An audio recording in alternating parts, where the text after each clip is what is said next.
त्रिदलं त्रिगुणाकारं त्रिनेत्रं च त्रियायुधं त्रिजन्मपापसंहारम् एकबिल्वं शिवार्पणम् अखण्डबिल्वपत्रेण पूजिते नन्दिकेश्वरे शुध्यन्ति सर्वपापेभ्यः एकबिल्वं शिवार्पणम् सालग्रामशिलामेकं जातु विप्राय योर्पयेत् सोमयज्ञमहापुण्यम् एकबिल्वं शिवार्पणम् दन्तिकोटिसहस्राणि वाजपेयशतानि च कोटिकन्यामहादानम् एकबिल्वं शिवार्पणम् पार्वत्या स्वेदतत्पोन्नं महादेवस्य च प्रियम् बिल्ववृक्षं नमस्यामि एकबिल्वं शिवार्पणम् दर्शनं बिल्ववृक्षस्य स्पर्शनं पापनाशनम् अघोरपापसंहारम् एकबिल्वं शिवार्पणम् मूलतो ब्रह्मरूपाय मध्यतो विष्णुरूपिणे अग्रतः शिवरूपाय एकबिल्वं शिवार्पणम् बिल्वाष्टकमिदं पुण्यं यः पठेत् शिवसन्निधौ सर्वपापविनिर्मुक्तः शिवलोकमवाप्नुयात् त्रिदलं त्रिगुणाकारं त्रिनेत्रं च त्रियायुधं त्रिजन्मपापसंहारम् एकबिल्वं शिवार्पणम् अखण्डबिल्वपत्रेण पूजिते नन्दिकेश्वरे शुध्यन्ति सर्वपापेभ्यः एकबिल्वं शिवार्पणम् सालग्रामशिलामेकं जातु विप्राय योर्पयेत् सोमयज्ञमहापुण्यम् एकबिल्वं शिवार्पणम् दन्तिकोटिसहस्राणि वाजपेयशतानि च कोटिकन्यामहादानम् एकबिल्वं शिवार्पणम् पार्वत्या स्वेदतत्पोन्नं महादेवस्य च प्रियम् बिल्ववृक्षं नमस्यामि एकबिल्वं शिवार्पणम् दर्शनं बिल्ववृक्षस्य स्पर्शनं पापनाशनम् अघोरपापसंहारम् एकबिल्वं शिवार्पणम् मूलतो ब्रह्मरूपाय मध्यतो विष्णुरूपिणे अग्रतः शिवरूपाय एकबिल्वं शिवार्पणम् बिल्वाष्टकमिदं पुण्यं यः पठेत् शिवसन्निधौ सर्वपापविनिर्मुक्तः शिवलोकमवाप्नुयात् त्रिदलं त्रिगुणाकारं त्रिनेत्रं च त्रियायुधं त्रिजन्मपापसंहारम् एकबिल्वं शिवार्पणम् अखण्डबिल्वपत्रेण पूजिते नन्दिकेश्वरे शुध्यन्ति सर्वपापेभ्यः एकबिल्वं शिवार्पणम् सालग्रामशिलामेकं जातु विप्राय योर्पयेत् सोमयज्ञमहापुण्यम् एकबिल्वं शिवार्पणम् दन्तिकोटिसहस्राणि वाजपेयशतानि च कोटिकन्यामहादानम् एकबिल्वं शिवार्पणम् पार्वत्या स्वेदतत्पोन्नं महादेवस्य च प्रियम् बिल्ववृक्षं नमस्यामि एकबिल्वं शिवार्पणम् दर्शनं बिल्ववृक्षस्य स्पर्शनं पापनाशनम् अघोरपापसंहारम् एकबिल्वं शिवार्पणम् मूलतो ब्रह्मरूपाय मध्यतो विष्णुरूपिणे अग्रतः शिवरूपाय एकबिल्वं शिवार्पणम् बिल्वाष्टकमिदं पुण्यं यः पठेत् शिवसन्निधौ सर्वपापविनिर्मुक्तः शिवलोकमवाप्नुयात्। त्रिदलं त्रिगुणाकारं त्रिनेत्रं च त्रियायुधं त्रिजन्मपापसंहारम् एकबिल्वं शिवार्पणम् अखण्डबिल्वपत्रेण पूजिते नन्दिकेश्वरे शुध्यन्ति सर्वपापेभ्यः एकबिल्वं शिवार्पणम् सालग्रामशिलामेकं जातु विप्राय योर्पयेत् सोमयज्ञमहापुण्यम् एकबिल्वं शिवार्पणम् दन्तिकोटिसहस्राणि वाजपेयशतानि च कोटिकन्यामहादानम् एकबिल्वं शिवार्पणम् पार्वत्या स्वेदतत्पोन्नं महादेवस्य च प्रियम् बिल्ववृक्षं नमस्यामि एकबिल्वं शिवार्पणम् दर्शनं बिल्ववृक्षस्य स्पर्शनं पापनाशनम् अघोरपापसंहारम् एकबिल्वं शिवार्पणम् मूलतो ब्रह्मरूपाय मध्यतो विष्णुरूपिणे अग्रतः शिवरूपाय एकबिल्वं शिवार्पणम् बिल्वाष्टकमिदं पुण्यं यः पठेत् शिवसन्निधौ सर्वपापविनिर्मुक्तः शिवलोकमवाप्नुयात्। त्रिदलं त्रिगुणाकारं त्रिनेत्रं च त्रियायुधं त्रिजन्मपापसंहारम् एकबिल्वं शिवार्पणम् अखण्डबिल्वपत्रेण पूजिते नन्दिकेश्वरे शुध्यन्ति सर्वपापेभ्यः एकबिल्वं शिवार्पणम् सालग्रामशिलामेकं जातु विप्राय योर्पयेत् सोमयज्ञमहापुण्यम् एकबिल्वं शिवार्पणम् दन्तिकोटिसहस्राणि वाजपेयशतानि च कोटिकन्यामहादानम् एकबिल्वं शिवार्पणम् पार्वत्या स्वेदतत्पोन्नं महादेवस्य च प्रियम् बिल्ववृक्षं नमस्यामि एकबिल्वं शिवार्पणम् दर्शनं बिल्ववृक्षस्य स्पर्शनं पापनाशनम् अघोरपापसंहारम् एकबिल्वं शिवार्पणम्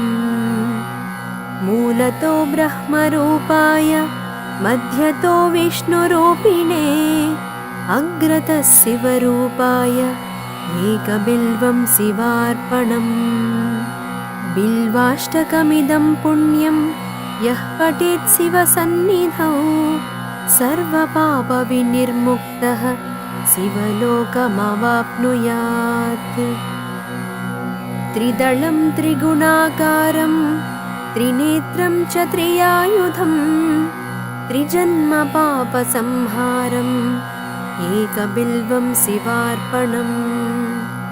अखण्डबिल्वपत्रेण पूजिते नन्दिकेश्वरे शुध्यन्ति सर्वपापेभ्यः एकबिल्वं शिवार्पणम् सालग्रामशिलामेकं जातु विप्राय योर्पयेत् सोमयज्ञमहापुण्यम्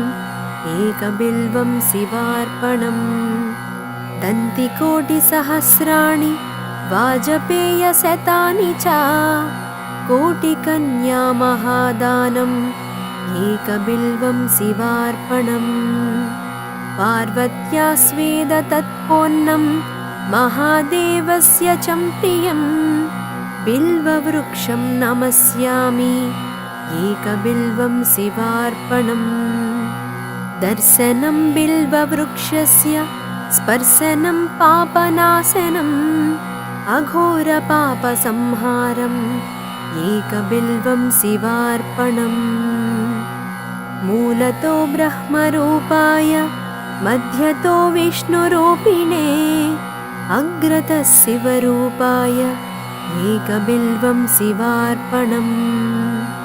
बिल्वाष्टकमिदं पुण्यं यः पठेत् शिवसन्निधौ सर्वपापविनिर्मुक्तः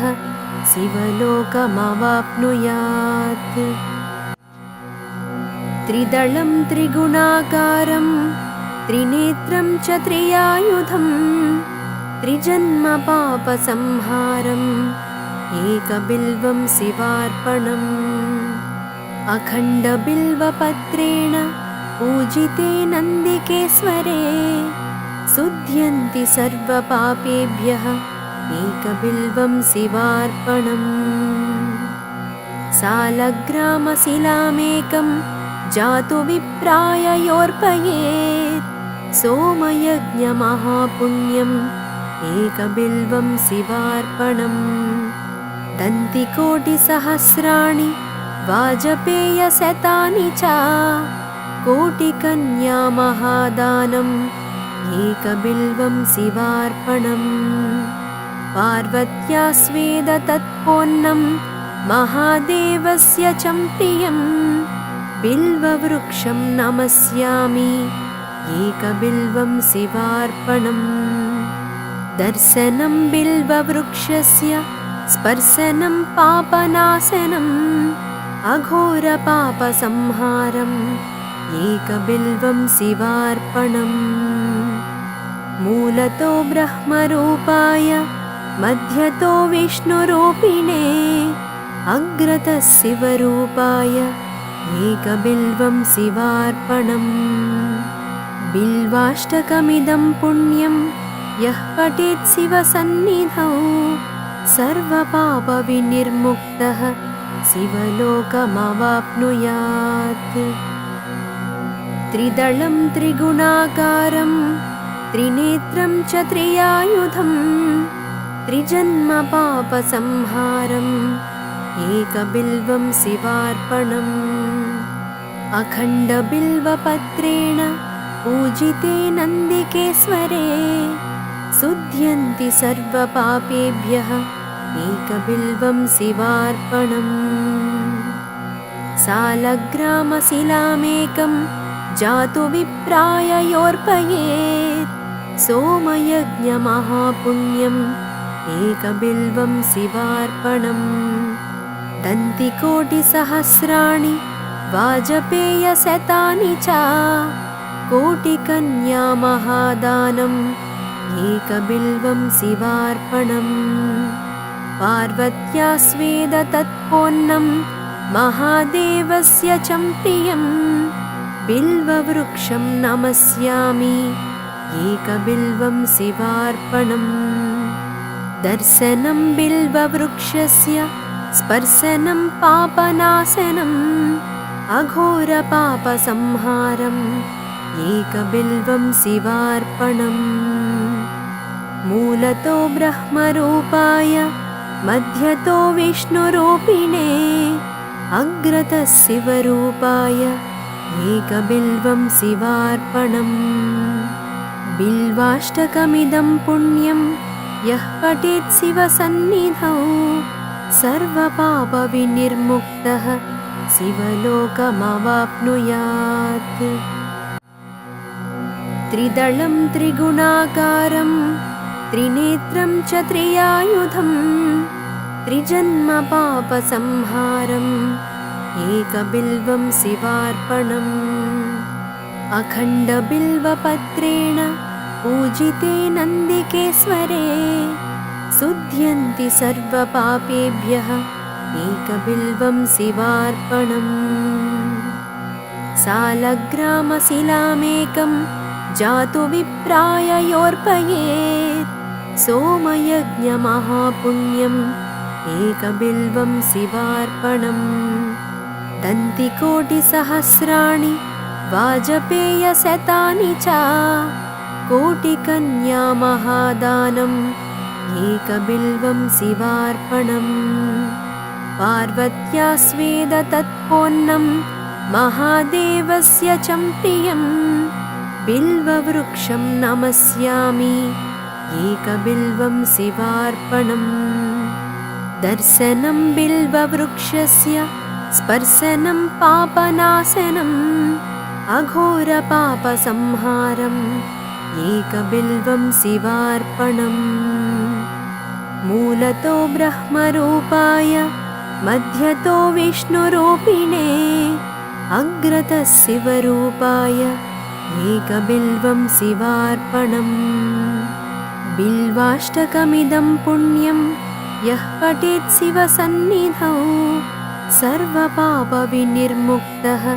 शिवलोकमवाप्नुयात् त्रिदलं त्रिगुणाकारं त्रिनेत्रं च त्रियायुधं त्रिजन्मपापसंहारम् एकबिल्वं शिवार्पणम् अखण्डबिल्वपत्रेण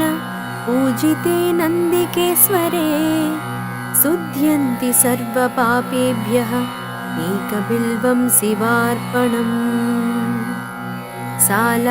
सालग्रामशिलामेकं जातु विप्राय योर्पयेत् सोमयज्ञमहापुण्यम् एकबिल्वं शिवार्पणम् दन्तिकोटिसहस्राणि वाजपेयशतानि च कोटिकन्यामहादानम् एकबिल्वं शिवार्पणम् पार्वत्या स्वेद तत्पोन्नं महादेवस्य च प्रियं बिल्ववृक्षं नमस्यामि एकबिल्वं शिवार्पणम् दर्शनं बिल्ववृक्षस्य स्पर्शनं पापनाशनम् अघोरपापसंहारम् एकबिल्वं शिवार्पणम् मूलतो ब्रह्मरूपाय मध्यतो विष्णुरूपिणे अग्रतः शिवरूपाय एकबिल्वं शिवार्पणम् बिल्वाष्टकमिदं पुण्यं यः पठेत् शिवसन्निधौ सर्वपापविनिर्मुक्तः शिवलोकमवाप्नुयात् त्रिदलं त्रिगुणाकारं त्रिनेत्रं च त्रियायुधं त्रिजन्मपापसंहारम् एकबिल्वं शिवार्पणम् अखण्डबिल्वपत्रेण पूजिते नन्दिकेश्वरे शुध्यन्ति सर्वपापेभ्यः एकबिल्वं शिवार्पणम् सालग्रामशिलामेकं जातु विप्राय योर्पयेत् सोमयज्ञमहापुण्यम् एकबिल्वं शिवार्पणम्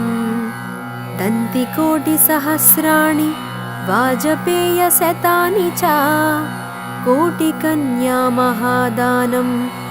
एकबिल्वं शिवार्पणम् पार्वत्या स्वेद तत्पोन्नं महादेवस्य च प्रियं बिल्ववृक्षं नमस्यामि एकबिल्वं शिवार्पणम् दर्शनं बिल्ववृक्षस्य स्पर्शनं पापनाशनम् अघोरपापसंहारम् एकबिल्वं शिवार्पणम् मूलतो ब्रह्मरूपाय मध्यतो विष्णुरूपिणे अग्रतः शिवरूपाय एकबिल्वं शिवार्पणम् बिल्वाष्टकमिदं पुण्यं यः पठेत् शिवसन्निधौ सर्वपापविनिर्मुक्तः शिवलोकमवाप्नुयात् त्रिदलं त्रिगुणाकारं त्रिनेत्रं च त्रियायुधं त्रिजन्मपापसंहारम् एकबिल्वं शिवार्पणम् अखण्डबिल्वपत्रेण पूजिते नन्दिकेश्वरे शुध्यन्ति सर्वपापेभ्यः एकबिल्वं शिवार्पणम् सालग्रामशिलामेकं जातु विप्राय योर्पयेत् सोमयज्ञमहापुण्यम् एकबिल्वं शिवार्पणम् दन्तिकोटिसहस्राणि वाजपेयशतानि च कोटिकन्या महादानम् एकबिल्वं शिवार्पणम् पार्वत्या स्वेद तत्पोन्नं महादेवस्य च प्रियं बिल्ववृक्षं नमस्यामि एकबिल्वं शिवार्पणम् दर्शनं बिल्ववृक्षस्य स्पर्शनं पापनाशनम् अघोरपापसंहारम् एकबिल्वं शिवार्पणम् मूलतो ब्रह्मरूपाय मध्यतो विष्णुरूपिणे अग्रतः शिवरूपाय एकबिल्वं शिवार्पणम् बिल्वाष्टकमिदं पुण्यं यः पठेत् शिवसन्निधौ सर्वपापविनिर्मुक्तः शिवलोकमवाप्नुयात् त्रिदलं त्रिगुणाकारं त्रिनेत्रं च त्रियायुधं त्रिजन्मपापसंहारम् एकबिल्वं शिवार्पणम् अखण्डबिल्वपत्रेण पूजिते नन्दिकेश्वरे शुध्यन्ति सर्वपापेभ्यः एकबिल्वं शिवार्पणम् सालग्रामशिलामेकं जातु विप्राय योर्पयेत् सोमयज्ञमहापुण्यम् एकबिल्वं शिवार्पणम् दन्तिकोटिसहस्राणि वाजपेयशतानि च कोटिकन्या महादानम् एकबिल्वं शिवार्पणम् पार्वत्या स्वेद तत्पोन्नं महादेवस्य च प्रियं बिल्ववृक्षं नमस्यामि एकबिल्वं शिवार्पणम् दर्शनं बिल्ववृक्षस्य स्पर्शनं पापनाशनम् अघोरपापसंहारम् एकबिल्वं शिवार्पणम् मूलतो ब्रह्मरूपाय मध्यतो विष्णुरूपिणे अग्रतः शिवरूपाय एकबिल्वं शिवार्पणम् बिल्वाष्टकमिदं पुण्यं यः पठेत् शिवसन्निधौ सर्वपापविनिर्मुक्तः शिवलोकमवाप्नुयात् त्रिदलं त्रिगुणाकारं त्रिनेत्रं च त्रियायुधं त्रिजन्मपापसंहारम् एकबिल्वं शिवार्पणम् अखण्डबिल्वपत्रेण पूजिते नन्दिकेश्वरे शुध्यन्ति सर्वपापेभ्यः एकबिल्वं शिवार्पणम् सालग्रामशिलामेकं जातु विप्राय योर्पयेत् सोमयज्ञमहापुण्यम् एकबिल्वं शिवार्पणम् दन्तिकोटिसहस्राणि वाजपेयशतानि च कोटिकन्या महादानम् एकबिल्वं शिवार्पणम् पार्वत्या स्वेद तत्पोन्नं महादेवस्य च प्रियं बिल्ववृक्षं नमस्यामि एकबिल्वं शिवार्पणम् दर्शनं बिल्ववृक्षस्य स्पर्शनं पापनाशनम् अघोरपापसंहारम् एकबिल्वं शिवार्पणम् मूलतो ब्रह्मरूपाय मध्यतो विष्णुरूपिणे अग्रतः शिवरूपाय एकबिल्वं शिवार्पणम् बिल्वाष्टकमिदं पुण्यं यः पठेत् शिवसन्निधौ सर्वपापविनिर्मुक्तः शिवलोकमवाप्नुयात् त्रिदलं त्रिगुणाकारं त्रिनेत्रं च त्रियायुधं त्रिजन्मपापसंहारम् एकबिल्वं शिवार्पणम् अखण्डबिल्वपत्रेण पूजिते नन्दिकेश्वरे शुध्यन्ति सर्वपापेभ्यः एकबिल्वं शिवार्पणम् सालग्रामशिलामेकं जातु विप्राय योऽर्पयेत् सोमयज्ञमहापुण्यम्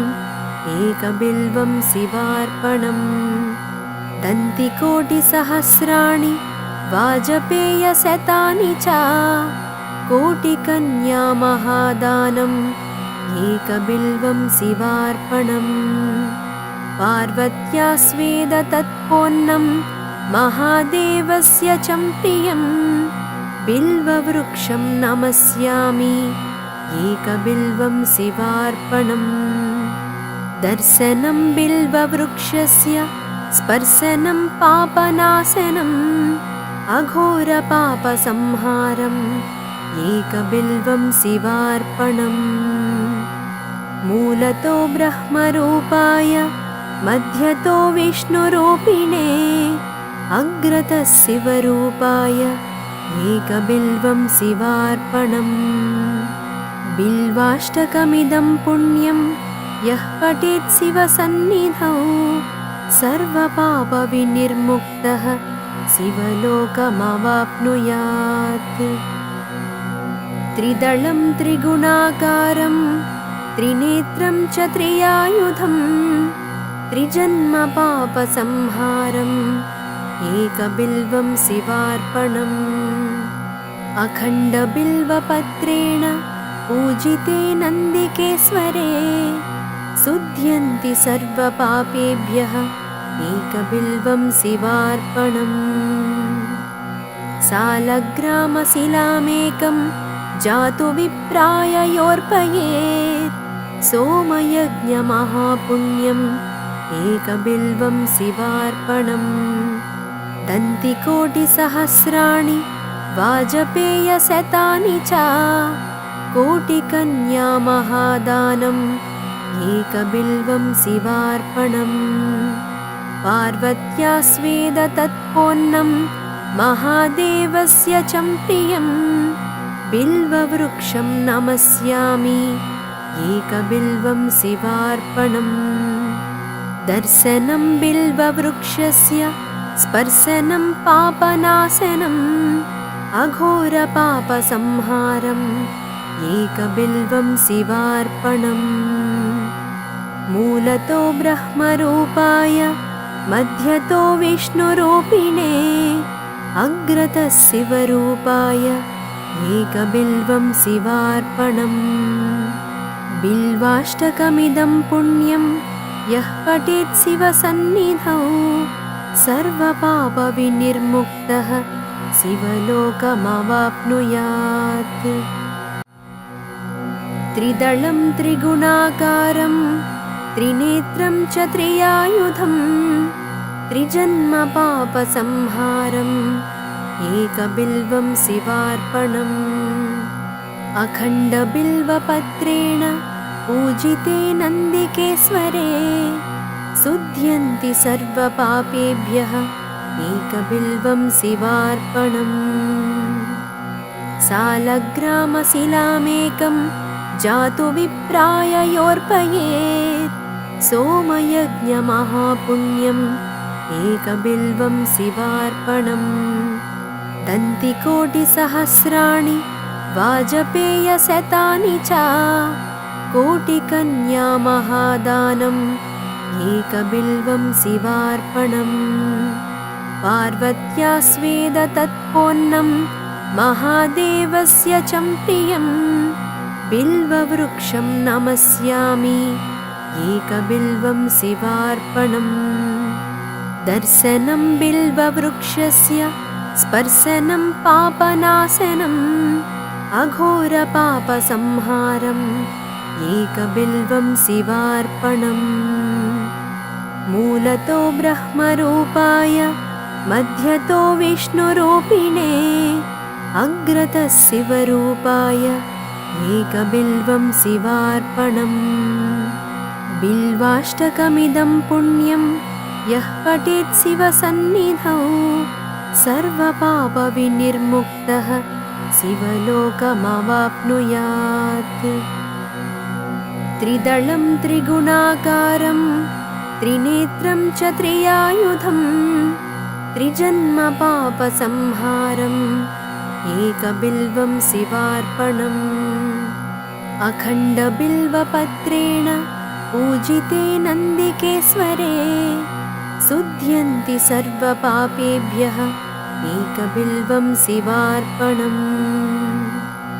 सालग्रामशिलामेकं जातु विप्राय योऽर्पयेत् सोमयज्ञमहापुण्यम् एकबिल्वं शिवार्पणम्। दन्तिकोटिसहस्राणि वाजपेयशतानि च कोटिकन्यामहादानम् एकबिल्वं शिवार्पणम्। पार्वत्या स्वेदतत्पोन्नं महादेवस्य च प्रियं बिल्ववृक्षं नमस्यामि एकबिल्वं शिवार्पणम्। दर्शनं बिल्ववृक्षस्य स्पर्शनं पापनाशनम् अघोरपापसंहारम् एकबिल्वं शिवार्पणम्। मूलतो ब्रह्मरूपाय मध्यतो विष्णुरूपिणे अग्रतः शिवरूपाय एकबिल्वं शिवार्पणम्। बिल्वाष्टकमिदं पुण्यं यः पठेत् शिवसन्निधौ सर्वपापविनिर्मुक्तः शिवलोकमवाप्नुयात्। त्रिदलं त्रिगुणाकारं त्रिनेत्रं च त्रियायुधं त्रिजन्मपापसंहारम् एकबिल्वं शिवार्पणम्। अखण्डबिल्वपत्रेण पूजिते नन्दिकेश्वरे शुध्यन्ति सर्वपापेभ्यः एकबिल्वं शिवार्पणम्। सालग्रामशिलामेकं जातु विप्राय योऽर्पयेत् सोमयज्ञमहापुण्यम् एकबिल्वं शिवार्पणम्। दन्तिकोटिसहस्राणि वाजपेयशतानि च कोटिकन्यामहादानम् एकबिल्वं शिवार्पणम्। पार्वत्या स्वेदतत्पोन्नं महादेवस्य च प्रियं बिल्ववृक्षं नमस्यामि एकबिल्वं शिवार्पणम्। दर्शनं बिल्ववृक्षस्य स्पर्शनं पापनाशनम् अघोरपापसंहारम् एकबिल्वं शिवार्पणम्। मूलतो ब्रह्मरूपाय मध्यतो विष्णुरूपिणे अग्रतः शिवरूपाय एकबिल्वं शिवार्पणम्। बिल्वाष्टकमिदं पुण्यं यः पठेत् शिवसन्निधौ सर्वपापविनिर्मुक्तः शिवलोकमवाप्नुयात्। त्रिदलं त्रिगुणाकारं त्रिनेत्रं च त्रियायुधं त्रिजन्मपापसंहारम् एकबिल्वं शिवार्पणम्। अखण्डबिल्वपत्रेण पूजिते नन्दिकेश्वरे शुध्यन्ति सर्वपापेभ्यः एकबिल्वं शिवार्पणम्। सालग्रामशिलामेकं जातु विप्राय योऽर्पयेत् सोमयज्ञमहापुण्यम् एकबिल्वं शिवार्पणम्। दन्तिकोटिसहस्राणि वाजपेयशतानि च कोटिकन्यामहादानम् एकबिल्वं शिवार्पणम्। पार्वत्या स्वेदतत्पोन्नं महादेवस्य च प्रियं बिल्ववृक्षं नमस्यामि एकबिल्वं शिवार्पणम्। दर्शनं बिल्ववृक्षस्य स्पर्शनं पापनाशनम् अघोरपापसंहारम् एकबिल्वं शिवार्पणम् मूलतो ब्रह्मरूपाय मध्यतो विष्णुरूपिणे अग्रतः शिवरूपाय एकबिल्वं शिवार्पणम् बिल्वाष्टकमिदं पुण्यं यः पठेत् शिवसन्निधौ सर्वपापविनिर्मुक्तः शिवलोकमवाप्नुयात्।